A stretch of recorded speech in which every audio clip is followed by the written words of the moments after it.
This is Mike Sempervive from WrestlingObserver.com. Check me out on Wrestling Observer Live every day. And also check out your boys, Rich and James, on One Nation Radio. Woo! You now rocking with One Nation Radio. Welcome to the program. James Boyd, Richard Latta, and a couple friends with the show for your wrestling needs. Shopping out the rest of the IWC. We gon' tell her how it is. We gon' shoot from the hip.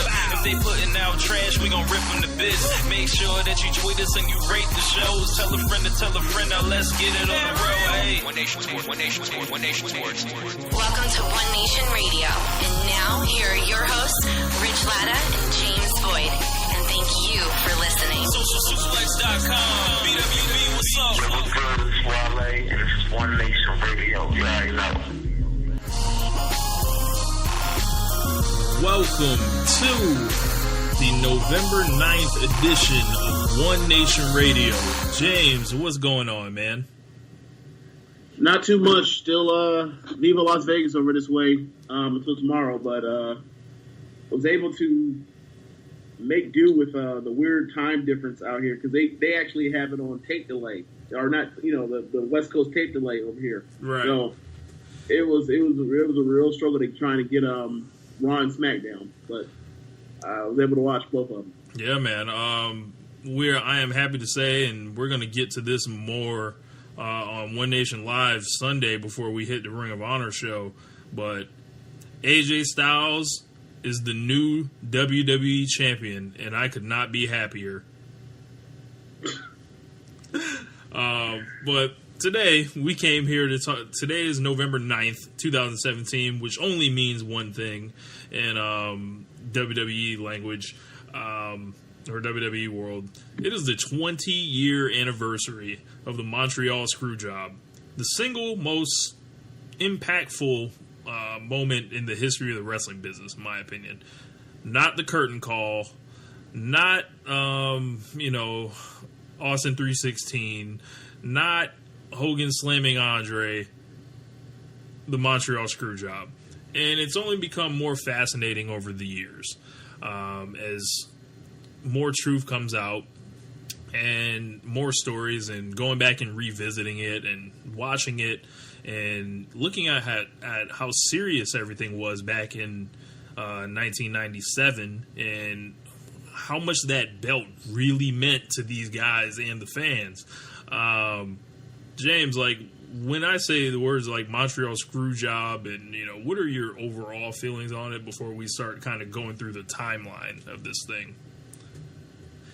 I feel like it is a piss poor situation, and I feel like it was handled poorly on every single side. Like, it is the result of mistakes made by every party involved, from Vince to Brett to Sean to Hunter to Russo, Ross, Hebner, Cornette, who else? Hayes, Jarrett, all those guys that are back there involved in that situation. Bischoff, for it was a complete clusterfuck. That's the best way to put it.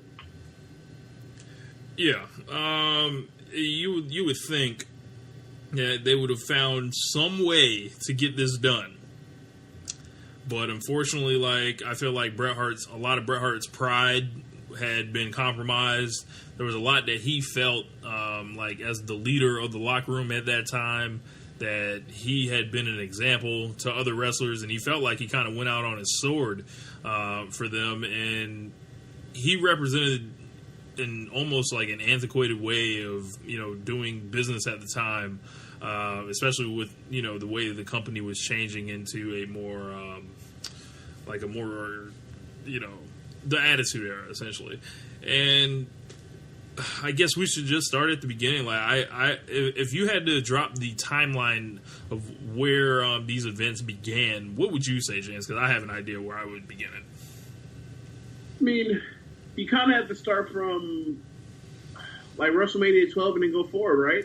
That's exactly what I was thinking. So, for those of you that were not, watching or too young or anything like that. So I started watching wrestling shortly before WrestleMania 12. And I was all in on, Shawn Michaels, and I like Bret Hart too. And they were my favorite wrestlers, and they're going to fight at WrestleMania or whatever. All right, cool. So Bret Hart, obviously, he loses at WrestleMania. In the Iron Man match, 62 minutes. These guys go out there in 96, and Shawn Michaels wins at the end, and there's this tension that is there, but not really, like, acted upon. 96 was a lot better with, the subtleties of things than you would see today. But Bret Hart disappears over that summer, and he basically comes back as a man without a country, because during that summer, everything starts to shift. As far as like how the wrestlers are being positioned, how the fans are starting to receive the wrestlers, and then when Bret Hart returns, he's kind of positioned as a relic, of a man of the past, if you will, and that nothing represents that more than the beginning of his feud with Austin, wouldn't you say?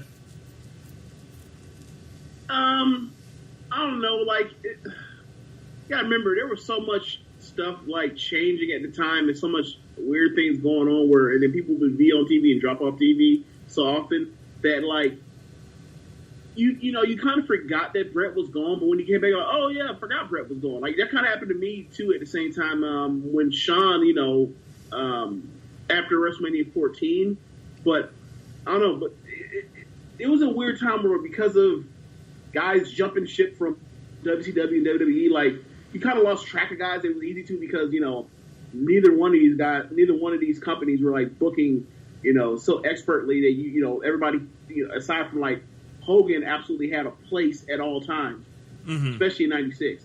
So it was kind of weird. So to me, I say that with the whole old thing was because if you listen to the match between Austin and Bret Hart from Survivor Series '96, they start saying all these subtle little remarks, kind of burying Bret on the low, talking about this isn't 1991, this isn't 1994. And basically starting to drop that bug, hey, we're gonna start phasing this dude down, if you will. Didn't really work because, he obviously won the title again a couple more times at least. And, that was the beginning of Bret Hart, turning into, a flawed character, if you will. Now, backstage-wise, I feel like you got to cover this two ways. You got to start talking about the backstage elements. Well, okay, so, if I remember correctly, anybody that follows or listens to Observer podcast, listens to Meltzer and Alvarez, they know that we listen to Alvarez doing the Raw retros with Vinny and Craig, and you hear, or even you listen to Observer radios, and they talk about this thing where back in the day, Vince really had a thing about once you're 40, you are done. Yeah, it was the same thing with Hogan.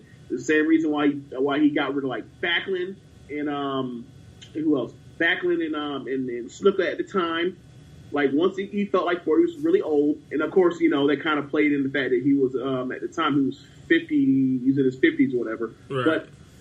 But that's why they had him Hogan transition WrestleMania 6 transition the title over to Warrior, try to move into the next guy, and that's after 92 and everything that happened, it was transitioning into getting away from Flair and Macho Man. That's why they also moved Macho Man off and had him retire and all that kind of stuff too. He still could go.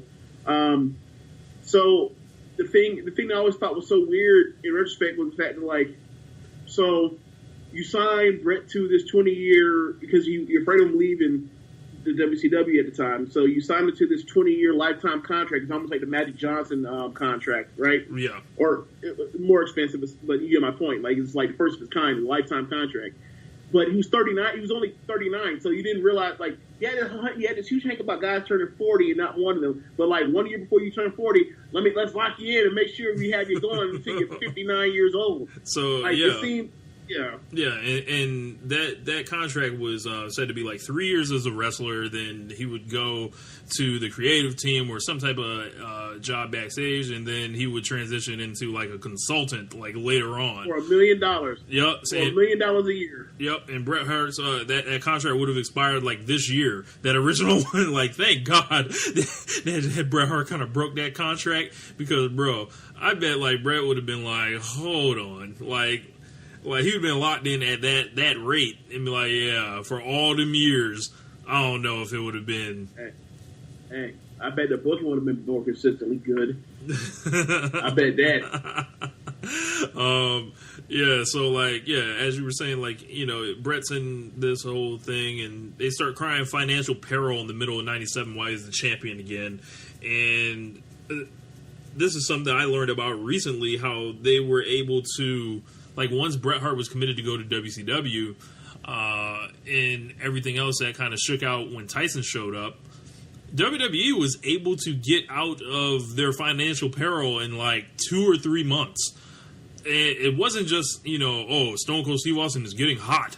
It was just literally them changing the pay-per-view prices from $19.99 a month to $29.99 a month. And doing a pay-per-view every month. And they were instantly in the black. And it kind of like makes you wonder. It's like, wow, they overshot all the, or they just missed this by like 2 or 3 months. If they could have just held on, like, we would have never had to like have Bret Hart like essentially get sacrificed. Yeah, like basically, if I'm remember, you're talking about Meltzer basically was talking about how when WCW started charging full price for every single pay-per-view, and then Vince thought the model was flawed and thought that like guys they won't possibly pay for a full price pay-per-view at all times, and it saw WCW was kicking the teeth in and also charging full price. Correct. And then Vince was like, let me stop charging $15 or $19? It was one of those. It was one of those. Yeah, it was like let's stop charging like $15 or $17 for 2-hour pay-per-views. Let's actually do the damn thing. And just like GC and Fabulous, they did the damn thing. So like in the whole deal with the screw job, like obviously, you know, you guys have heard about how everything with that. I think it makes you feel so bad for Bret Hart. He's literally a man against a corporation, I feel like. Well, wait, all right. So, do we have to start talking about the Shawn stuff too? About the what stuff? The Shawn stuff. Oh, yeah. Okay.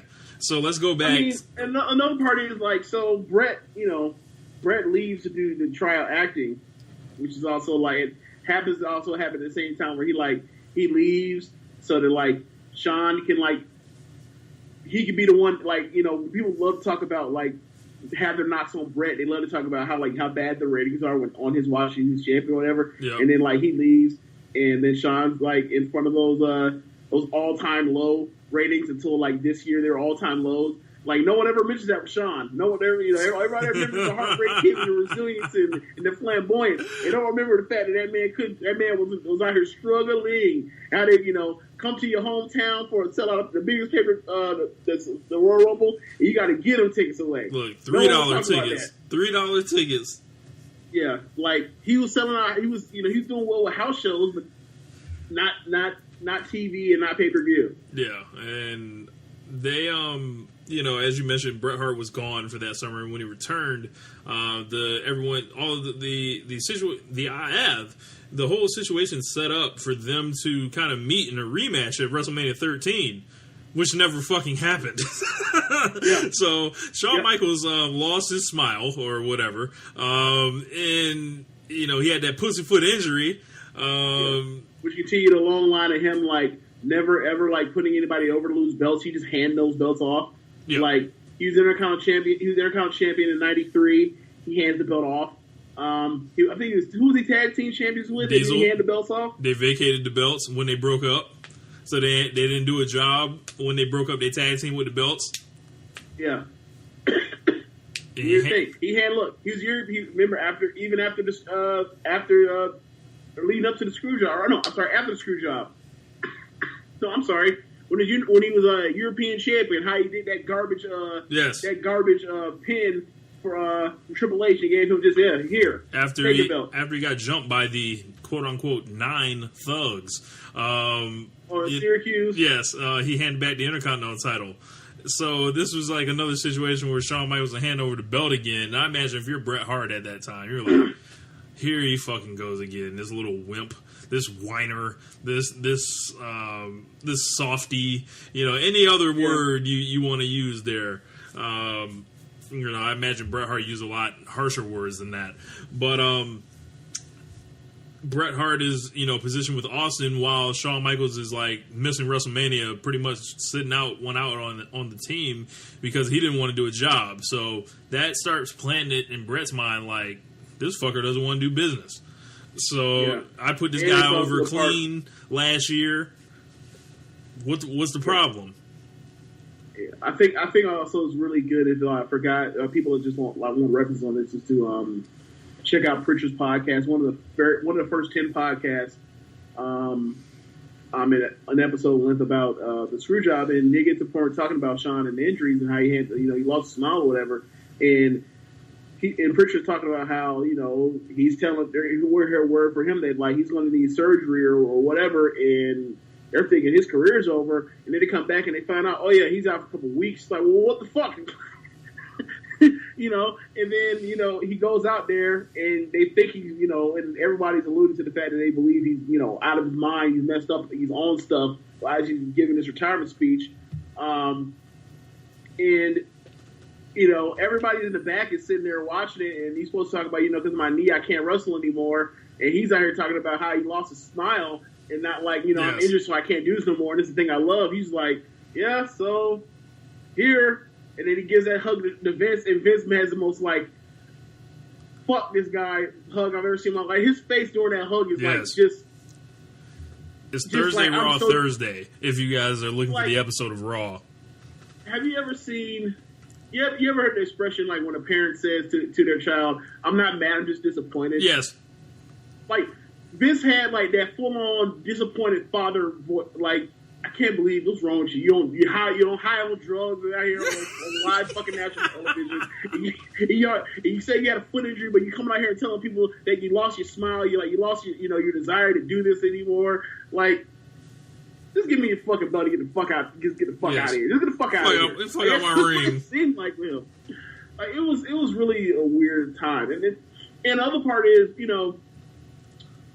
when you know how WWE, like one of the best things that they do, like God bless their production team, their post-production team, when they make video packages, they're always great. There's never a time when there's never been a time I've ever seen with WWE's production package over 20 years of WWE, over 20 plus years of WWE that I've watched, where the promos or whatever else they do on TV live isn't like when they redo it and shorten it, condense it, and structure it, it's never worse. It's always better. So the first time I saw when he retired, I saw it. I didn't watch a lot, so after I'm thinking they showed the crowd, like the girls, like the young girls are tearful crying, thinking like Shawn's retiring. He's supposed to be like their beefcake or whatever. Then you watch it back live and you hear people giving him shit, like this is terrible, this is awful, like we don't believe you need more people. And he's like, that is the real power of WWE, because I thought it was like this really sad moment when I saw it, but it turned out like if I was just young and I watched the replay. Yeah, that propaganda machine. Yeah.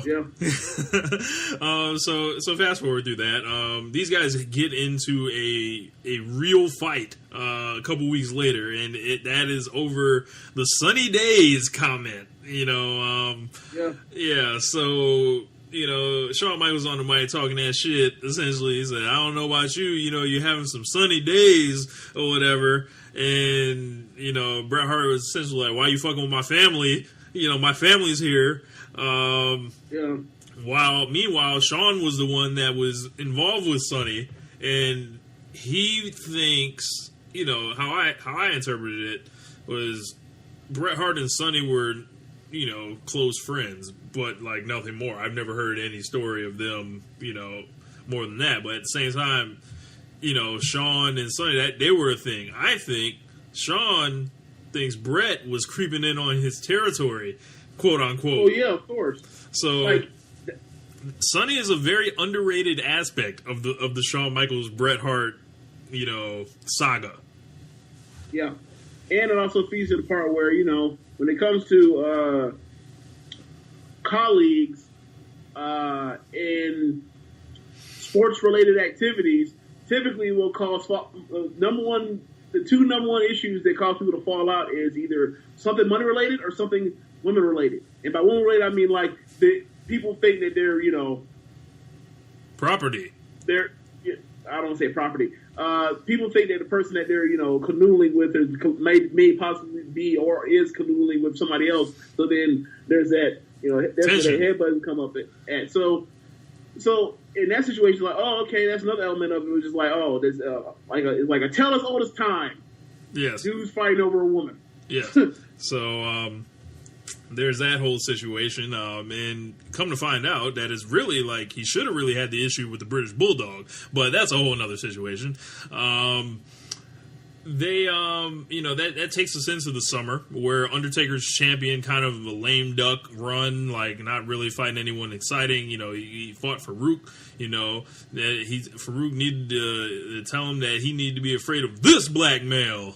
And, you know, he rekindled his feud with Mankind. He fought Austin, but it wasn't really like, you know, heated or anything. But the hot thing in the company was, you know, Shawn Michaels preparing for his return, essentially, and Bret Hart and the Hart Foundation throughout the summer. So eventually, like, you know, you can't run with Undertaker forever. Like, that man's not meant to be champion for forever. So the decision is made to put the belt back on Bret while Shawn is coming back out. I always say SummerSlam 97, Shawn Michaels, Bret Hart, and The Undertaker, all three of those guys are never the same after that match. All their characters dramatically shift. Like, Bret Hart's, you know, the champion again, but he's positioned clearly like he is the past. Shawn Michaels is now a degenerate, and The Undertaker is like about to become this humanly like kind of figure. Like, yeah. So, you know, keeping it rolling from there, you know, more tension, you know, with the company, like as far as WCW kicking their ass and the financial peril is up. And this is around the time where he says, hey, Bret, I just can't pay you anymore. And he was like, hey, you still think you can get that deal with WCW? Like the end of the end of college dropout? Yes. You know, you think you can still get that deal with Rockefeller? You know? So Eric Bischoff hits him with what do you think is gonna, you know, take, or what's it gonna take for you to come to WCW? Which is like one of the most like persuasive lines, because you're setting it up where Bret Hart can literally say anything. Like, yeah, I want $10 million on a giraffe outside. Like, I don't like anything could be said at that moment. Fast forward, then you know, Bret's still wrestling with himself whether he should make the move. Obviously, WCW doesn't have the most stellar reputation for the wrestlers. You know, I'm sure these guys like know what it is. And then another famous line that Bret Hart said echoed in his mind forever. He was like, Vince said to him, WCW would never know what to do with a Bret Hart. And boy, oh boy, was he correct. Do you remember that, James? Yeah, like I think the weird thing about like Bret is even more so, like people like to talk about how unlikely, you know, in today's standards, like how unlikely Daniel Bryan's rise is. Like Daniel Bryan's rise is the fact that like he was really good at everything you ever threw at him, and he succeeded at it, and people started liking him because he was a likable guy. And then we were at a point where like we were tired of having, you know, John Cena, you know, being champion again and again and again. CM Punk was on the back end of his run of mainstream popularity. And then Randy Orton is Randy Orton. So, like, that's not that unlikely. It was just basically we were at a point where everybody gets a turn, and it was literally his turn. And he was hotter than anybody had ever been since since Cena at least, right? So with Brett, it was, you know, his situation. Like, I don't even know what got him over as a babyface, other than he's always really, you know, he was a really, really capable hand. He was likable. Like, but there were so many other contemporaries that were like probably better suited at the time for his, you know, that was you know, with him. Like, whether it was Perfect or even a younger Shawn at the time, Razor because of the size thing, Diesel because of obviously the look. I mean, we're 20 years removed from that Diesel look, and we're still getting that push down our throats right now. So there were a lot more hurdles in the way for Brett's ascendance to where he became, like, you know, the second 5-time champion in company history. And I mean, it's sort of, I mean, Warrior at the same time, he basically picked up where Warrior was supposed to be the person that had the ball for the future for the company, but Warrior flamed out. Right, and I feel like there's a subtext of Bret Hart essentially being paranoid for those 5 years where he's the man. Like, there's all, like, Vince McMahon's constantly trying to replace him. He's reaching into the past with Bob Backlund. He's like trying to get these 7-foot motherfuckers over. He's trying to, like, have this one guy hold this shit together, but, you know, at the same time, Bret Hart's like, you know, this is where I'm supposed to be. You know, they treated Bret like he was Kirk Cousins. Yeah. Like the franchise, or you know, like anybody that's like the 15th most talented quarterback in the NFL was like, look, we know that it's gonna be hard to replace you, but we gonna always try to replace you. We ain't gonna never just be set on being like, we got this guy, that's who we gonna go to bat with. And it's a weird thing when it's like, well, dude, who the fuck else you gonna find better than me? That's not gonna take you a long time for you to like transition up to. And, you know, you potentially waste a lot of time and fanfare dicking around. Right. And, you know, when you have, you know, some of the stupidest stuff that they had Bret go through, whether it was like fighting with Lawler, who was old as shit then. Yes. Right. Like, he was at that point where, like, Lawler was so old that, like, he doesn't look, like, 20 years later, he looks about the same as he did then. That's how old, like, Lawler was then. Like, Lawler ain't aged. And he had that short mullet. Maybe aged, like Lawler's maybe aged, like, a month worth of, like, 2 years worth of time in the last 20 years, right? Wow. And you know, it's you know, the Isaac Yankem thing, which is, like, so funny because, you know, 20 years of Kane, right? Yeah. You know, like, there was only but so much they actually got right with Bret at the time, and then, like, you know, people still knock him historically, but whatever. Like, I'm sure somebody else would have, you know, got over really big with, like, you know, wrestling Hakushi in the 90s. Yeah. And that match was great, actually. It was. Yeah, man. Like, to me, there was, like, if you just look at the big matches, you know, that he had, to me, it isn't close. Like, as far as, like, in that 92 to 97 period, like, you have Shawn, but he's, like, in and out, and, you know, you never know what you get with Shawn, and Shawn wasn't the main event until the very end. Like, he was, like, there in 96 and 97, but that was Bret's time.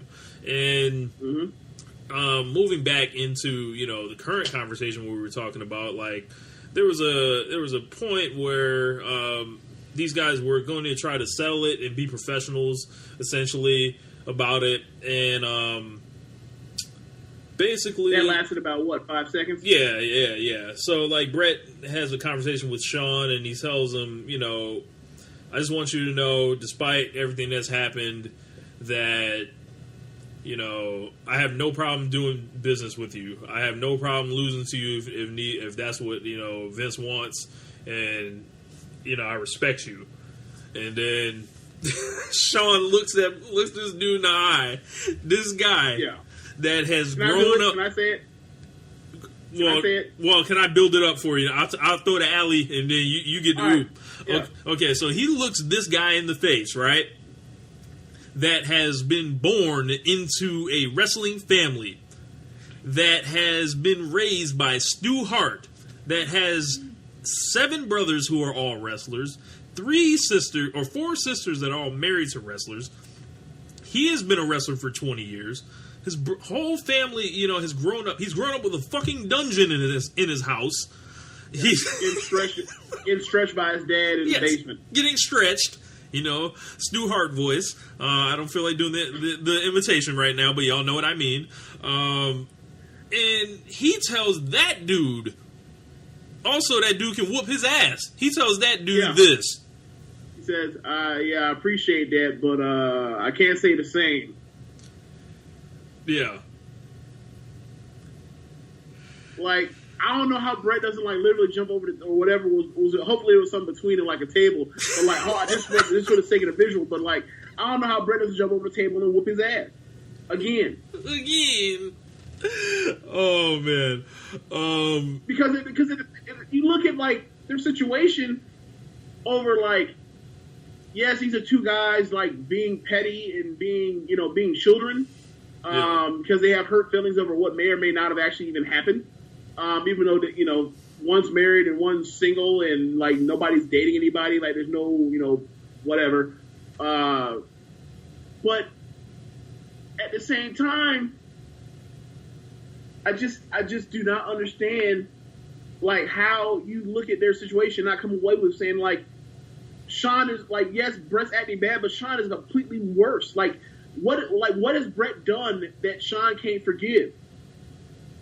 Like. Was it like? I mean, he did. Don't get me wrong. Like he did hit below the belt by doing the whole thing about talking, saying all types of stuff about him and Hunter, and then talking about how him doing a Playgirl magazine is not a girl magazine, it's a gay magazine, and all that kind of stuff, and how and all the illusions that between like how you choose to live your life, and I'm judging how you live your life. Sounds like you talking like almost like you're gay bashing the dude, but.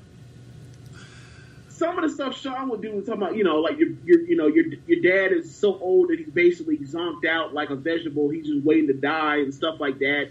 Because he's 80, was he 83 at the time or something like that? Yeah, he was up there with the red light. I mean, you can just look at that Calgary Sun newspaper promo that Brett wrote, and you can see like all his list of grievances of like why he was upset with Sean over those years. And you hear back what Brett did, and I'm like.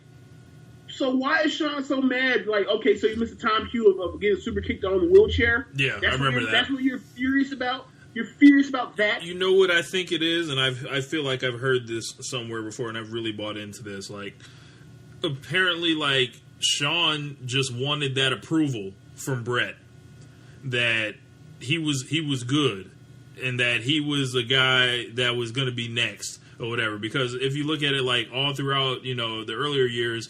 Bret Hart was the world champion. Sean was the Intercontinental champion. He was the guy on the come up. And there was a pat on the back that was supposed to be coming. And Sean felt like that pat on the back should have already happened. And it never quite, I feel like, as Bret describes it, like that pat on the back was coming. But Bret was going to make him earn that shit, essentially. Like, he wasn't just going to bow down to this druggie, to this guy who's like not really showing responsibility for the business and everything like that. And at the same time with Bret Hart, Bret Hart's no saint, or anything like that. Like as far as like if you guys have ever read his book, like the man was like out there on the road and living life, living fast while married and everything like that. But he was with those two guys, like it just got really bad from there. And then I think this is a good point to start bringing up Bret Hart's character in 1997, where he was a face in Canada and a heel in WWE, and how that may have led to his character essentially being sabotaged back then. Because it's not how it is now, where you can just turn on a dime, essentially, and it doesn't really matter. Mm-hmm. Like... Yeah, Like, he essentially left Bret with no opponents. Like, no logical, opponents, and stuck. Yeah, but at the same time, like, you look at the whole Bret-Sean thing at the time, and it was a weird thing, like, in America, they're both heels. Right. So it's like, you're about to have a heel versus heel program for the title. Like, what the hell's going on?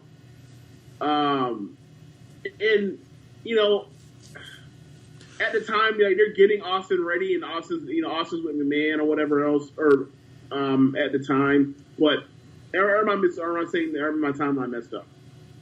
Yeah, they're still getting Austin ready around that time, but like he's on the back burner. He broke his neck, but he's coming back. When does he come back? What time? What? He shows back. Is he back for Survivor Series? Yeah, no? he fights on the undercard of Survivor Series 97. Okay. But they just weren't. They just were not ready at the time. Like, you see what happened after SummerSlam. We're like, okay, well, we don't really know what to do here. Like, what was like at Bad Blood? Who was Brett like wrestling? I don't even remember. Brett was in a tag team match with the British Bulldog against the Patriot and Invader, I believe. There you go. He's your champion. In a flag match. Or He's something like that.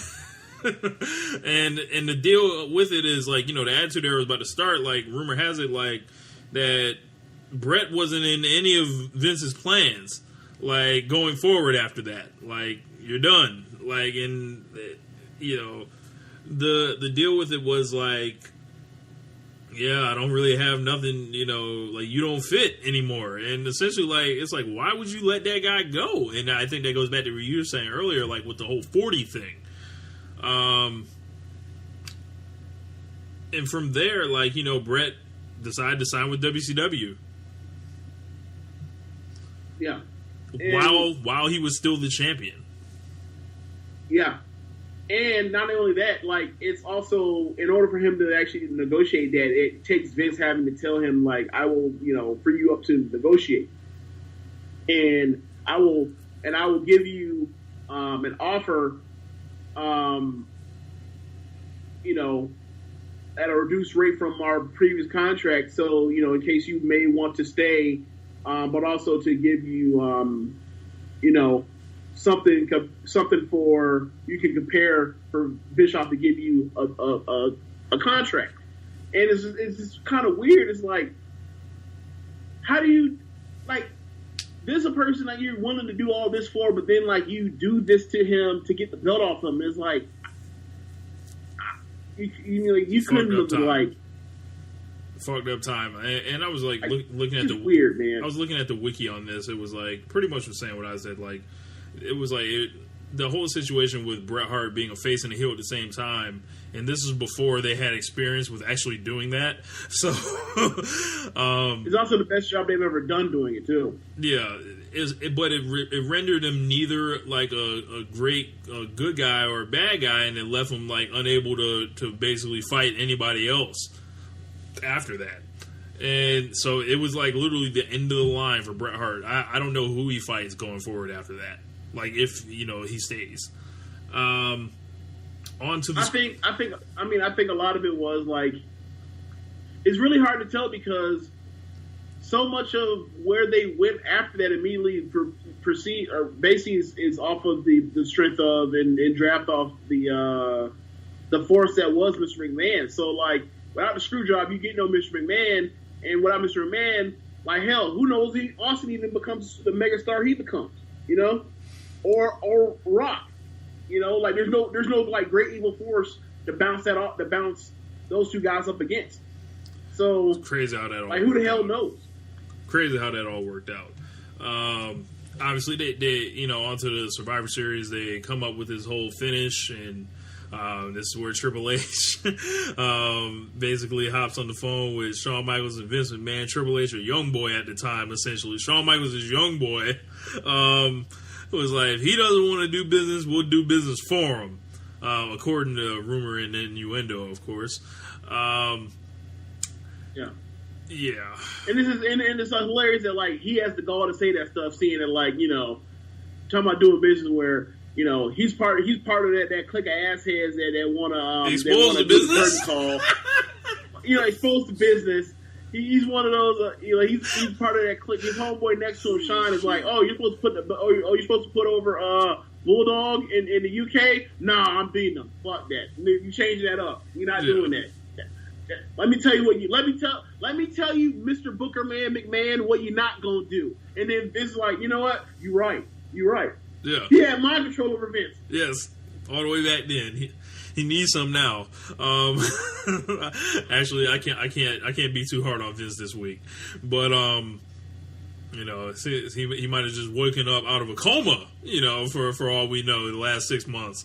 Right. And have him be like, look, I don't know what kind of pay-per-view he felt like he lost by having Jinder Mahal versus Brock Lesnar, but he's like, look, I need something to make people give a fuck about this pay-per-view. And then he's like, no shield. We're like, really, no shield at the time. And then like, oh, we're gonna have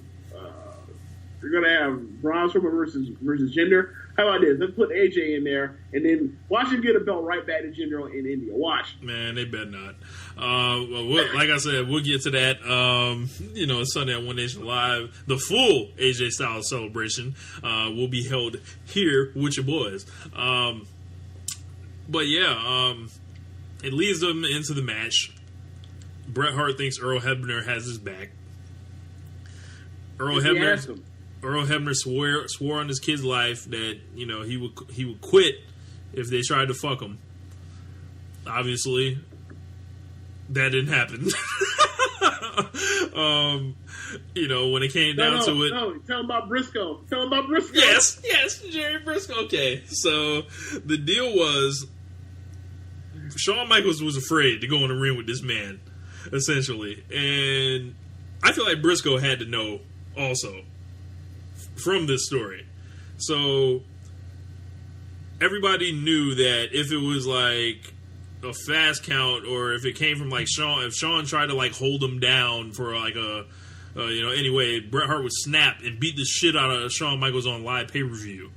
Yeah, that's pretty much how Cornette described it. He said if he tries to cinch up on a pinfall, he's gonna kick out at 2.5 and then beat the shit out of him. Yep. Yes. So Jerry Briscoe was trying to teach Shawn Michaels how to shoot the night before. He was trying to teach him shoot wrestling holds to defend himself. like he's gonna retain that in 24 hours with no practice. Yeah, teach that man how to find after years of being around, you know, as Jim Cornette called them real men. Yes. Like he finally was learning how to take care of himself. Yes. And you know, old Jerry Briscoe at that time still would have rolled him up, would have folded Shawn up like origami had it came to it. But yeah, so they get in the match, they fuck Bret. They ring the bell while he has him in the sharpshooter.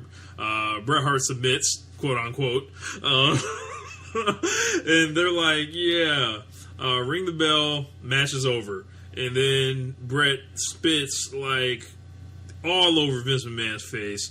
Perfect loogie. Yes, perfect. Like how he produced that is one of the more underrated feats in human history. How he produced that fast. You know what? I wasn't even thinking about the amount. I was thinking about the aim, like to hit that man directly in the face. Like that takes some skill. Caught that man in like the eyebrow area. Like yeah. You know, he starts spelling out WCW in the air. Shawn Michaels does about a great of a sell job as we've ever seen. Until trust me, I know. Okay. So like, yeah, like he they looks both at look pissed, both looking at Vince sitting ringside, and then go ahead, tell him about what Shawn does. Then Shawn Michaels remembers, oh, it's time for me to grab the belt, so I'm going to grab the belt and walk up out of here. So before Shawn Michaels disappears from the camera, you know, right where he's about to walk through the backstage area, that man holds both arms in the air, up with the belt, and you know, and like, I'm out of here, I'm champion, fuck y'all, I'm out of here, like, and walks to the back. You know, oh man. And then, you know, Bret Hart starts tearing shit up like 3-6 Mafia, tear the club up. But like, you know, I think someone needs to do that. You know, Dylan, if you're listening to this, can I get tear the club up dubbed over Bret Hart fucking up all the ringside area? Can I get that one time for me, Dylan? But freaking what was next, James? Like, oh yeah, he in the backstage area I watched Wrestling with Shadows, and I saw Bret Hart's wife yelling at Triple H while Triple H was looking like a scared child, refusing to look her in the eye. And she was like, you and all you motherfuckers are in on this, essentially, and you had something to do with it. And he's like, it's unfortunate. You damn right it's unfortunate, basically. She said, like, you're not sorry. You know what the fuck this is. Like I'm not stupid. Like, if you watch Wrestling with Shadows, Bret Hart's then wife, Julie, is like the one that's peeping all the game, because Bret Hart was supposed to be protected the last 30 days with this clause that basically was like he has reasonable creative control. She looks Bret Hart in the eye and says, so what do you do, like aside from that, like what if, like, what's the like, yeah, you got that, but what if something else happens? Like, she saw this coming. So James, I present this to you, and this is something Catherine asked me, was how didn't Bret Hart see this coming? I believe that Bret thought that because of how respected he was amongst the locker room, how respected he was amongst even the booking committee, the writers, that staff, and his relationship with Vince, that he thought that and also the alternatives that were laid in place where he would drop that belt, he would just hand it off the next Monday and be like, well, done it all. Then it goes to where the big boys play and wrestle for more money, for big bank. I think he really thought that. I'm sure there was a thought in his mind that crossed his mind when he thought, you do the risk benefit analysis in your head, and you think, all right, there's this % chance he fucks me, and he thought like that was option, Z. See the number, yeah. Not Z, but like definitely not A, B, or C. So he walked into that, and then he operated in good faith. And in the words of what Pritchard said when he was backstage watching it, when he was next to Owen and Bulldog, and Bulldog says out, they fucked him. Like that's what happened. Like you heard that in their face, and then they fucked him. So. Oh man, they so that's why it had to hurt so much, because he's like he knew this possibility, and he still he still worked with them in good faith, and then they still fucked them over. Like that hurts even worse than anything than being blindsided. Like being like, not only did I get screwed, like I knew the possibility of me getting screwed, and I still got screwed. Now, what do you say to the folks? Now, I'm not one of these folks that feels this way, and we're going to get into some comments that you guys left us to be read on the air. But what do you say to the folks that say Bret Hart earned this, and he basically, Bret screwed Bret, if you will, the WWE line of thinking? Well, I mean, I don't understand the logic. Like, what? Okay, I almost feel like those people. I mean, there are people that are like that, but like, do they really feel that way? Like, are they just saying that just to be smartasses? I'm not sure, but I think a lot of people think like, why wouldn't Bret Hart just like be the bigger man and do his job for his boss and all that? But I really feel like the subtext behind it. I get what you're saying. Yeah, I get what you're saying. It's like when you hear like Cornette lay it out for you, where it's like, all right, well, he says, well, I don't want to lose in I have creative control the last 30 days of my contract or whatever, so I don't want to lose in Canada, and I don't want to lose to Sean. So then they come like, all right, we'll start looking at dates. All right, we in Detroit like Thursday or sometime before Survivor Series. How about right then? No, well, the Canadian fans expect me to actually retain the belt to actually show up for Survivor Series. So I get that. My thing is, you're the one that signed the contract, or you're the one that offered me this lifetime contract. You're the one that said you can't pay it. I say fine, whatever. You're the one that tells me that you want to try to do this huge thing of having me put over Sean, and I get mine back, and I get my win back the next year. He doesn't hold this in. I make this other guy there's another guy that was budding as a new star. I basically get him over, right? I did that. Well, at what point does Brett stand up for himself? That's how I feel. At what point does Brett when does he get his? It's almost similar to the CM Punk thing, where it's like, you know how Vince says, you do this for me, and I know, you go here and cuss your money, your merchandise money in, whatever. I owe you. Like, when do I get paid? When do I cash in my you owe me, Vince? WWE, WWF. When does that happen? And honestly, I don't think it would have ever came. Like with Brett, like he would have been like phased down, like into air. Like they would have never like put him over Austin again. Like at that rate, like Bret Hart's like walking on, like he sees his demise. Like he's staring at it. But yeah, man, like a couple wrestlers like quit. They said Mankind quit for a day, and then came back. Bret Hart was basically like, "Look, man, y'all got families to feed. Don't make me like Bret Hart's still being the leader, by the way. Don't let me stop y'all from getting money, essentially." And in the locker room, I think we kind of skipped over that part. Vince McMahon offered Bret Hart one good punch at him, and Bret Hart broke his hand on his face, essentially. Yeah, knocked him out too. And then Vince McMahon had the gall to come on television the following week and imply that he could have, whooped a wrestler's ass. He was Vince in his late 50s at the time, right? He could have whooped Bret the Hitman Hart's ass. Bret Hart's in the prime of his life. Like, I don't believe you, Vince. Yeah, and then talked about, in the time-honored tradition. And yes. You hear, and the whole Bret garbage, which is like, everybody that watched that was, that wasn't a child, knew that there was some screw up here. Knew that you screwed this dude that been with the company for forever, and you screwed this dude out of his title, and he's going somewhere else, and that's your explanation is Bret screwed Bret, the time-honored tradition, we were up against the wall in this decision you made. Like, it backfired so badly in his face that, like, he had to literally steer into the skin and become Mr. McMahon.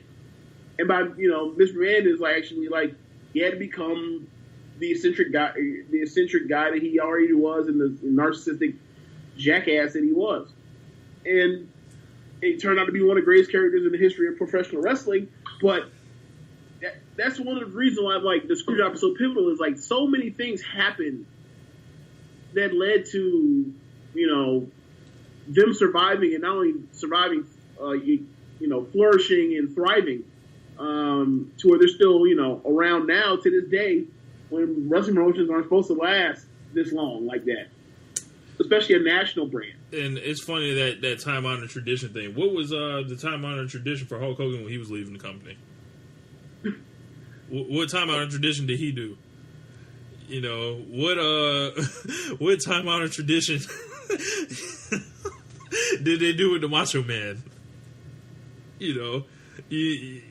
What time-honored tradition did a lot of guys do, essentially. Like, what time around the tradition did Warrior do? He got busted in the head with a scepter. Like, I don't... like, putting dudes over clean. Like, dudes are always not going to want to lose to certain dudes. Like, it's like that, But, I don't know, man. Let's get into a couple of these comments that we had come in. From our wonderful listeners and folks, members of our group. So, Scott Parlett, we haven't addressed this situation, but he says, at the time, I thought it was a work. But then Bret showed up on WCW. Personally, I never really could stand Bret Hart's character, so I was glad HBK had the title and Bret was out the door. Looking back now, I kind of wish it never happened. Bret was a fantastic wrestler, and I wonder how many great WWE matches could have happened that never did. Well, I'll name a couple of them. Bret Hart and The Rock could have clashed in a high-profile match. Bret Hart and Mankind could have wrestled, on pay-per-view at some point. Bret Hart and Triple H eventually could have fought on pay-per-view. Yep. Imagine Bret Hart and Angle. My God. Bret Hart and Angle. Bret Hart and Jericho by that time, in 99. You could have probably seen Kane. Sorry? You probably could have got Kane and Bret Hart again. Kane, not Isaac Yankem,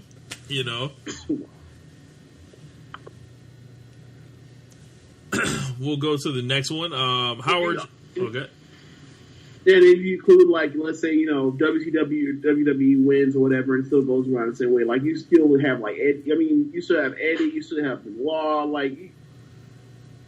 He could have extended his career with the influx of guys after the split that had been around. He would have been perfectly fine. Yeah. It's just, they went that direction of, dick jokes and DX and stuff. And dick jokes. Bruh, they sacrificed Bret Hart for some dick jokes, bruh. Pretty much. Like fake porn stars doing vignettes where there's some real Inception shit going on where you got Val Venus cutting a vignette promo while he's watching himself having sex. I guess studying his technique like he's scouting, he's doing what do you call it? I mean, reviewing tape, like doing advanced scouting, self scouting himself or whatever. Yes, it's a really weird situation with this company. What would they win over last year? And then the crazy part is they do the Tyson thing, and then it pretty much turns that plus the pay per view money change, and it turns everything around for them like that. Yeah, in a matter of months. Howard Schilling writes in, he says, I've heard some people argue that it's a work. Others say it's a shoot. The fact that we're still talking about it 20 years after it happened leaves one common denominator, that it was a special event which will probably never be repeated because of how much information is accessible in today's world. And that's a very important thing. And I think this is also important to note, when all this shit happened, Bret Hart picked up the phone. The first guy that he called was a dude he didn't necessarily even like, but he realized his importance, and it was Dave Meltzer. And basically, the two, we got a relationship with F4W over there, but so this isn't us shilling or anything. But if you read those two issues of The Observer, you can't tell them the painstaking detail and accuracy. You can compare it to Bret Hart's book. You can listen to Pritchard's podcast. You might get a little. What was that? Say it's almost as if Bret keeps painstaking notes so that eventually he'll write a book or something. Yeah. And I strongly feel that Bret Hart's book is the greatest wrestling book or biography that has ever been. Will never be touched unless Vince McMahon decides to write one. But I highly doubt that. But the value of as Howard was saying, how much information is accessible in today's world, it started pretty much from there, I would say. I imagine the internet was internet wrestling community was in its infancy, and there were people that kind of knew what was going on, but that kind of stoked those fires. It made people how the fuck do I find out what really happened? Nicholas Guerrero says, plain and simple, it needed to be done to save potential embarrassment and harm for the WWE Championship and the company. Now, this was a line of thinking back then. Now, I have an issue with that because, everybody that was back there, aside, there's not a single person that I've heard, whether it was Pritchard, whether it was Cornette, whether it was Jim Ross. I have yet to hear anybody that was involved in the backstage situation as far as booking committee or whatever else, or whatever you want to call them, where they actually thought that after Bret gave his word that he would not show up on Raw with the title, that he would, that he would cross them on that. Everybody believed that Bret would not do that to Vince and to the company. Especially because, there was a lawsuit going on at the time where with the Medusa thing, yeah, too. That's another thing about that too. Like with the Scott Hall, the gimmick infringement stuff. Like, so WCW was already in court with them. Like, I don't think that was. It obviously, Eric Bischoff is capable of anything, but I don't think he, it was literally illegal for Bret Hart to do that, like, according to, the litigation, the contracts, and all that.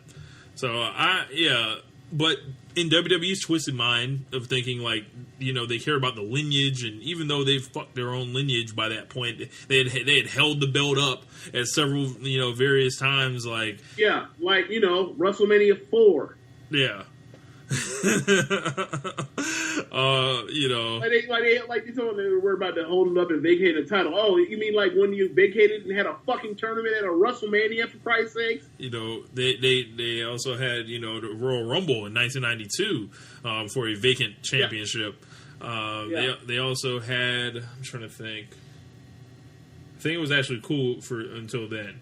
It was cool until then, but they had Bob Backlund basically win that shit and drop it immediately from Bret Hart to Diesel. So Cam Loggins says it's the greatest thing that ever happened in wrestling, which strong argument. You could say all parties benefited from it. Bret Hart launched into WCW as hot as he possibly could. Obviously, it didn't work out for him, but he did get paid. Shawn Michaels, got the championship how he wanted it and everything like that. And Vince McMahon pretty much that was the spark for his product to essentially turn around.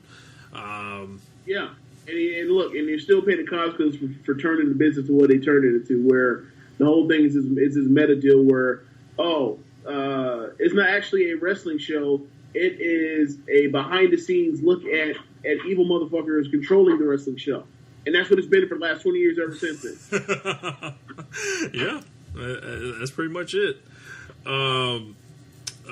Dre Sosa says, Brett screwed Brett.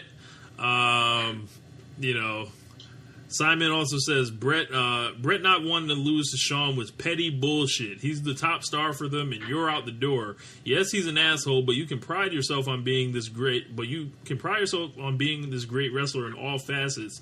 Then get petty as you leave. So you know what? Like there's a weird thing with like the Brett thing about the Brett screw Brett thing. It's almost like falls in place with what's going on in like everything that happens. Whether it's like there's a lot of like people have a weird thing about blaming victims for being victimized as if like stuff like as if bad shit can never happen to them. It's just like, everybody can armchair quarterback and tell you about how like they would avoid themselves from getting raped, or how they can avoid themselves from getting shot by the cops, or how they can avoid themselves from apparently getting screwed over by evil motherfuckers that have been planning on screwing you over for months at a time, like this, right? So like you look back at it and be like, look, man. He operated in good faith. Shawn was a jackass. Shawn was unprofessional. Shawn didn't put people over when he's supposed to put people over. Ever.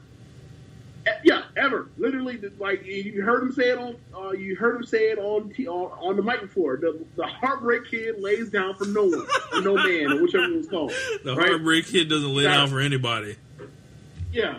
That man is known to run off on the plug, right? Yes. When it comes time to when that bill comes due, that man is known to run off on the tab. Ain't no bills. Yeah. So, like, I don't understand why like people can't be like, look, man, I understand I get that in the vacuum what Vince or what Brett was doing was unprofessional, but like completely lose sight of the context of look what was getting rewarded at the time. Like, being unprofessional at that time was getting rewarded. So why can't he be unprofessional? I don't understand. Like, what's... Yeah, and also another thing, Simon, like you say, like Brett was the top star then. Like, Shawn was, like, Shawn was coming along as a top star, and he got a run with it, but Brett was the top star. Like, like, he was the guy that... Like, Brett would have had to, like, give it to him. So, like, he came along after.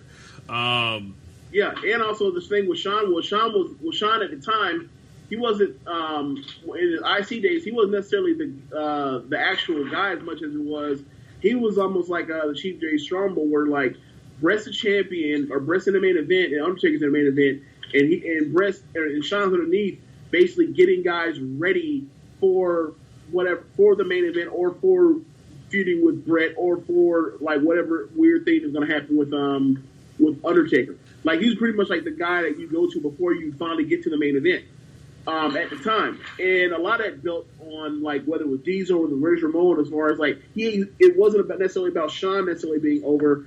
It was about him getting his other guys over, and then he gets recognition as far as being the genius in the ring, because he got these great matches out of these guys that didn't necessarily have the best matches in the world. And, I mean, that's also the appeal, you know, in general with Brett, was that whole run from, you know, of the early 90s, the mid 90s, was everybody in WWF had their best match with either Brett or Sean. Period. Yeah. Let's see. Ativ Nawaz, all the way from the UK. What's up, man? We got to get you on the show one day. He says, awful. Vince was wrong. Brett was right. I accept that Brett is bitter now. But to ask him to have his character destroyed by someone who openly disrespected him in his home country, Brett had reasonable creative control for the last 30 days in his contract. Brett was loyal to Vince and stayed with him for more dates and less money. He signed a 20-year contract with him. People always make a big deal about the kind-hearted and generous Vince McMahon helping Brett negotiate with WCW. He needed WCW to sign Brett, as they were the only people that would take Brett in his contract off of his hands. Brett was an upstanding locker room leader, and perhaps some... I need to turn that off. He was like, Brett was an upstanding locker room leader, someone with an impeccable track record.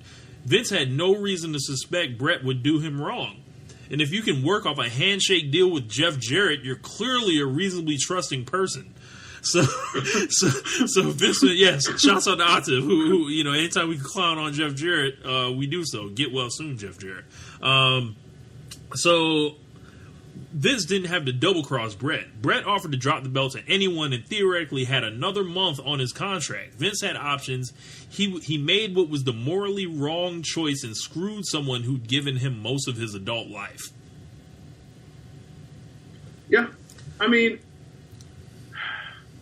okay, so on one end you have the Brett screw Brett, and on the other end you like Brett's the murderer. Like, I'm somewhere in between on that. Like, at the same time, like, I'm fit more into the line of, like, Brett got screwed over, but at the same time, like, Brett ain't no saint. Brett acted unprofessional. Brett did act small and petty and childish, and he definitely, you know, took the business way too seriously, especially at that time where things were changing. And I think a lot of that is due to the fact that he, you know, he was older than like the Click guys, right? Yeah. For the most part, you know, because you know, Nash is old as shit, but how old is Nash? Is Nash older than Brett? Nash is a little bit younger than Brett, probably like 2 or 3 years younger. Okay, yeah, but you know, unless you know his maturity level, he's out hanging out with Sean and Waltman. My God. But yeah, like, Brett grew up in an era, and also he was in that territory. You know, lifer. Like, he grew up in an era where, like, you haven't taken that seriously, and then, you know, he got into, you know, he got to WWF, and you know, that kind of seriousness. A lot of pride and a lot of dick measuring. Yeah, like, that pride got him a lot of money and a lot of fame. So I get that, but it's true. Like, a lot of stuff, you know, he had a lot of stuff working against him, and he didn't do himself. He wasn't exactly a saint in the situation either. Yeah, comment from Caleb. He says, just have Brett vacate the title. He's not the type that would disrespect your title and throw it in the trash can. And I think this goes back to Vince, like, you know, feeling like that would kill the prestige of the title. You know, meanwhile, they'd had finishes coming off of flash paper and photographers' faces for the world title at that point. You know, as we mentioned, go ahead. Yeah, like, I think the main thing is just, like, I joked about it earlier, just like the Cornette joke where he's like, yeah, well, here you go, Brett. Or yeah, you know, I've done it all basically. I done it all. I did it my way. I took on all comers. I whooped all your whole roster's ass. There's nothing left for me to do. It's almost like when Hogan said it after he screwed over after he became out as the third man at Bash at the Beach. He's like, I looked around, I did everything, and you know what, brother? I'm bored. Yes. He's like, so I'm going to where the big boys play for $2.5 million, and holla. That's it. That's all. Drop the belt on the ground. Walk out the ring. Drop the mic too. It would have been definitely a bad look, but I believe that like they thought like that would have been like a complete death knell, as if like to them they took it as like that's the next worst thing you can do aside from throwing the belt actually in the trash. And they didn't. To be fair to WWE, they didn't know how close they were because they felt like they were like done. If that happened, like the company was like finito, finished. But yeah, man, just the thought of the Brett saying like, I whoop your whole roster's ass, and bro, this shit would be hilarious. Just real talk, think like this, right? Yes. Okay, Brett's champ. Brett comes back the next Monday, right? Like Brett wouldn't do this, but Brett, let's say in theory, all the things Brett could do if he showed up, right? Right. All right. I whoop your little pussyfoot pretty boy. I whoop your dead man. I whoop your immortal dead man that with the magic powers and shit. And the toughest SOB that the bionic redneck and all that stuff. I whooped his ass every time I ever fought him. I whooped his ass and left him in a pool of his own blood too. I'm finna go to WCW where the big boys play. Yeah. In theory, that does look really bad. Right, and that's another part about this whole situation is why in the hell how do you get to a situation where you feel like you may or may not have to not pay this dude his money and then make him champion, Rich? Like in short order.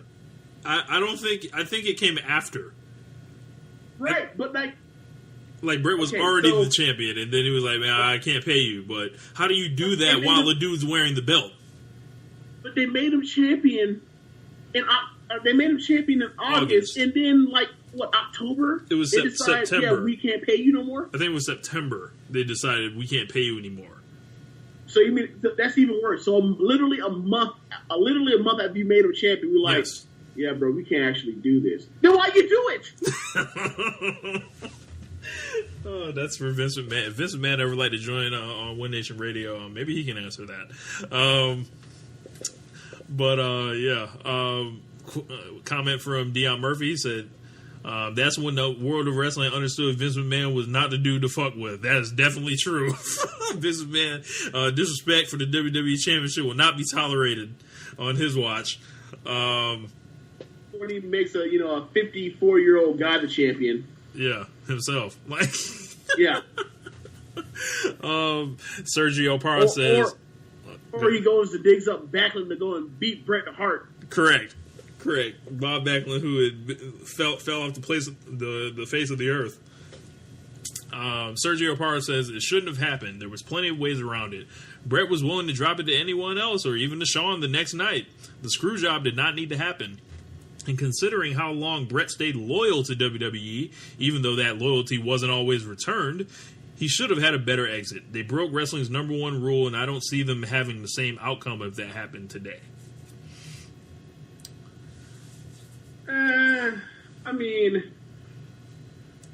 Okay. Bret Hart has a lot less leverage today, so I don't think it gets that far. Exactly. Yeah. Like it's either do you want to reschedule or do you want to go or do you want to renegotiate your contract or do you want to go to New Japan or go in the Indies? Like there was no place where you can get out of basically have a good ass job and then leave and get a better job. Like there was no situation like that.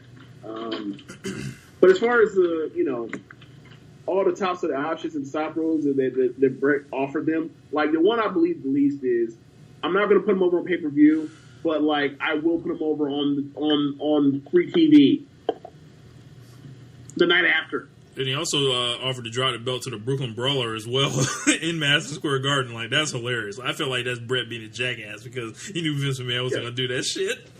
Exactly. In our last comment, I want to say, Joe Saba, he says, it created the biggest heel in Vince McMahon. I admire him for doing it. Bret didn't want to drop the title to Shawn, not his decision to make. It's his company. He can do as he pleases. Bret should have dropped the title but didn't want to, so Vince took matters into his own hands and stood up for himself and his family's company. Poignant point, because it was a family company but at that point. He probably wouldn't be where he is today. Right. Okay. Yeah. So my thing on that is, all right, so this is a, how do I say this? Just because you own the company does not mean you own the employees. You know, they like to, we always talk about how, you know, WWE likes to say these guys aren't employees. Meanwhile, like, you know, they can't actually, like, be independent contractors and, you know, work somewhere else, right? Unless, you know, you sit out for 90 days to make sure you're not hot in these streets no more. Yes, man's not hot. I think that, man's not hot at all. Man can never, ever be hot. Yes. But I think the thing is, and you talked about this in terms of when the Heat basically told Wade to walk. And it was like, okay, so you spent your whole time trying to sell your company or companies, you know, they try to, you know, to potential clients, or not clients, employees, is you try to sell not only just the money, you sell professionalism, and you sell, you know, quote unquote family and loyalty. Well, can't really do that once you screw over, like, you know, your second 5-time champion ever. Like, you can't, like, that's out the window. Like, you're just as cutthroat as everybody else. Like, it's gone. And the thing about that is, like, when it comes to that kind of thing, like, it's all about relationships. And you're going to have to deal with people that are pains in the ass to deal with, like Sean, where you're going to have to, quote unquote, be fair and have to mediate some of these things.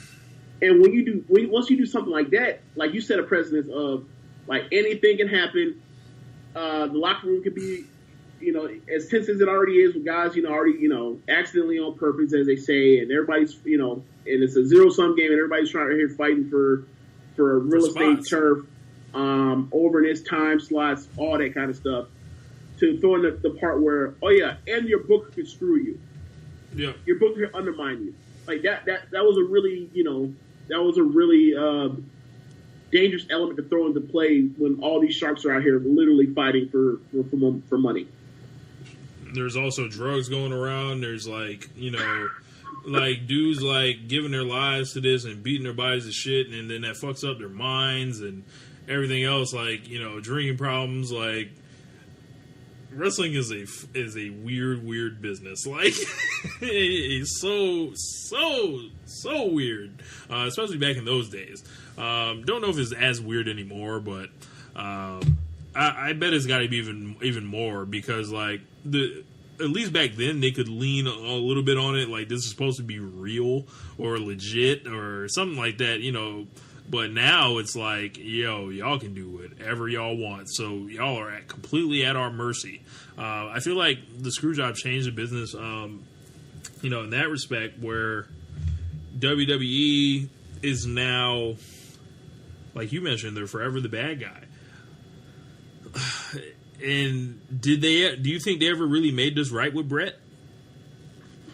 Even though, you know, they put him in the Hall of Fame, they brought him back for WrestleManias, and did another angle with him when he was older, but he was a lot older. Okay, so I think Bret has a lot of issues that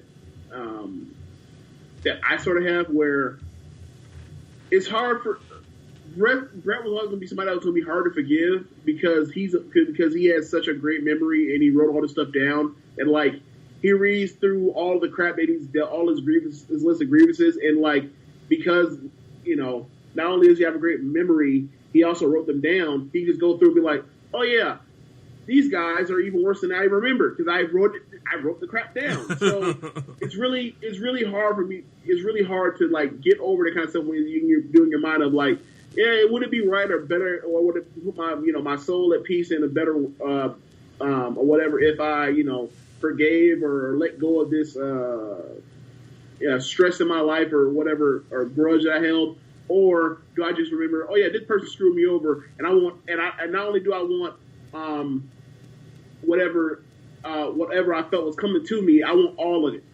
Like, that's a thing with people like that have really good memories. Is like, I mean, I wish you have a good memory. Maybe you're better at it than I am, but like I'm really hard at letting shit go. So like I ain't never got a world championship taken from me. You know what I mean? And now if you look at it in the context of the WWE title, it sounds ridiculous. Like that it got to this level, but the WWE Championship back then is not what the WWE Championship is now, where they just can experiment with it for 6 months at a time. This will literally sink your company. Yes, this was the cornerstone of their business. This was like 50 years or however long it had been around at that point. And it was like, I feel so bad for Bret Hart. And I don't know if that's just me always being a fan of his, but as you mentioned, he did have the immaculate memory, and he can. If you ever read Bret Hart's book, like you can, I feel like Bret Hart's never lied to me or whatever, and that was like a bit like even though he's a professional wrestler, he lies for a living, like but like I don't feel like he ever like tried to get over on his fans, like hoodwink them or anything like that. Like he was like, yo, this is how I felt about the situation, this is what happened, this is why I don't think it's right, and I challenge you to debate me on it or anything like that. Like this guy was clearly wronged in so many different ways, and it's so unfortunate that that happened, but at least he did get to come back, and he did, realize that eventually, like, all those matches that he had, people needed to see them. So he allowed that men's to be made because, he didn't want all this stuff locked in a vault where no one could see it, because what do we still look back on now? Bret Hart's great matches, Bret Hart's, promos, Bret Hart's entire, run of influencing, the style of wrestling that I like and that many other people like. And him being a pioneer, the first guy to break through that wasn't this huge muscle motherfucker, like, that or had like a loud, personality, essentially like a macho man or whatever. Bret was like an everyman. When I was a kid, like, my favorite wrestlers were Shawn Michaels and Bret Hart, and it was never quite the same seeing him in WCW, if you ever seen him at all, because he would disappear for months at a time. But I can't say I wish it didn't happen, because everything in wrestling like kind of it shook out the way it did, but it damn sure is crazy to think about if it never happened. Yeah. Who knows if that doesn't happen, screw it up and happen. Maybe there's not even a major professional wrestling show on cable anywhere. Yeah. Maybe it's not. Maybe it's literally like the biggest thing would be TNA. Think about that. Oh hell! If not for this, maybe the biggest wrestling promotion in the world will be, or in America, will be the size of like TNA. Not necessarily TNA, but the size of TNA. Yeah, man. Any final thoughts from you on this, James? Yeah, I mean, I think I've said this before about on the podcast about the Screwjob, but like, if it's almost like tragic in a way, because you think both of these people are working or operating under good faith, where it's actually a real live relationship where he comes to you and says, "Look, I don't think we can actually do this. I don't think I can pay you the amount of money that I'm paying you," and biz operating in good faith, and you feel, you read, what thing it's called, Titan. You mentioned Titan sinking. Titan, yeah. Or you just follow the week to week talk about the negotiation, and you feel like they're going to figure this out, and then you get to a point where you get to like maybe like 2 weeks out, and you're just like, oh my god, this. I mean, how many times I've how much I know, like the back of my hand, like you just reach a point where you're just like, oh my god, this is broken. They're not going to be able to fix this. He's going to leave. And then, like, to see that part where you reach that point, and then, like, you look at what happened after that, and then, like, what happened to his career after, it's almost, like, tragic, because he still had many, many good years left, because, I mean, 97, you can argue it's his best year. Yeah, you can say that. It's his best year as a wrestler. He's, you know, and, like, within 2 years, he's done. Yeah. Yeah, 2-3 years. Yeah. Yeah, 2 years. Never mind. Yeah. Yeah, it sucks. I feel like I gotta go watch some Bret Hart matches after this just to get in better spirits. But yeah, man, I think that's gonna wrap it up for our Montreal Screwjob edition. Really enjoyed that. You know, it goes what I was saying that WWE has since tastelessly tried to do the Screwjob in different situations. I think they should kind of let that go forever now. Like, oh yeah. Another fantastic part about like how we talked about the professionalism of people, you know, arguing about Brett screwed Brett or whatever. It's like, like it takes literally the Undertaker having to tape up his fist and be backstage, and under the threat of the guise of there will be mutiny. Danger, and violence and pain involved if Shawn doesn't do a job for once in his miserable life with the belt at WrestleMania 14. So there's that as well. And then he retires. If you guys want examples of Bret Hart's memory, you can check out the Greatest Rivalries DVD with him and Shawn Michaels, where Shawn Michaels feigns like, you know, confusion and memory loss, while Bret Hart sits next to him and goes through every detail with no notes and you know, not missing a sentence, not stuttering on one word, like literally, and everything is Shawn is like whatever he said. Right, you know, that was a bad time for me. It was a dark time. Yeah, you know, I don't really remember, but you know, if Bret said so, then yeah. And just, you know, I was in a different place then. Now I'm, you know, it's HB Shizzle now. I was back then. I was Shawn. Now it's HB Shizzle. Yes, I mean, it was on. He was damn near on that Rafael Palmeiro. Like, I'm not, or that Mark McGuire. I'm not here to talk about the past. Like, pretty much. Like, but in like a nice way or whatever, because you know Bret Hart at any time could reach over and stretch him. You know. It's like the whole time, like that whole entire like meeting or not meeting, the whole entire get together with Ross and Bret is just like Shawn just pretty much just squirming in his chair as Bret basically like tells the world like how unprofessional, how much of a jerk he was 20 years or not 20 years at the time, 15 years ago. Yes. And Shawn pretty much just sitting there saying like, yeah, I was really bad back then. You know, but luckily I found Jesus. Yes, I'm saved now. Like, yeah. Oh man, yeah. But that's gonna wrap up our Montreal Screwjob show. Sunday we will be back with our AJ Styles celebration for him winning the WWE Championship. I may just prepare a rant. You never know. We're gonna be seeing Kenny Omega and the Young Bucks this weekend. James, are you excited about that? Yeah, I'm pretty excited to go see the second best in the world. Anyway, so, it's gonna be fun. Going to see the best in the world. You know, Kenny Omega. It's not that often you get to see the second best wrestler to walk the earth at any given time, especially when they're not American. So it's gonna be real fun. You know, like I mean, it's exactly like going to see Okada, but you know, whatever. Anyway, it's still you know. Oh, I'm planning on.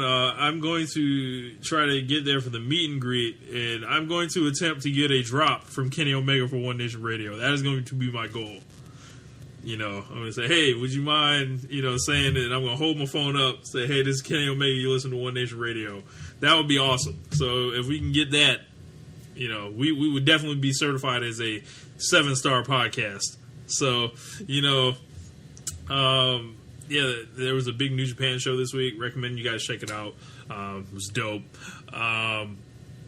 But yeah, that's going to wrap it up. Make sure you guys check out the SMC podcast. I hear they have a podcast coming out this week where Rance will be spitting hot fire, as he says, about the whole Kenny Omega and Jericho situation, as well as the title change. So looking forward to see what Rance has to say, and those guys over there. Shout out to Caleb and Curve, and we're gonna get up out of here. Yep, free Caleb as always, man. Shouts out to Jeremy, SocialSuplex.com. Make sure you guys go ahead and visit over there. And obviously, Lad's Lariat, I dropped 2 columns this week. One about AJ Styles basically saving the WWE like he's done all year. And another one about Chris Jericho maybe being the alpha of professional wrestling. So you guys should go ahead and check that out. Anyway, we're going to wrap it up. Run it back. 5-star rate. All that. Tell a friend. We up out of here. Later. Peace.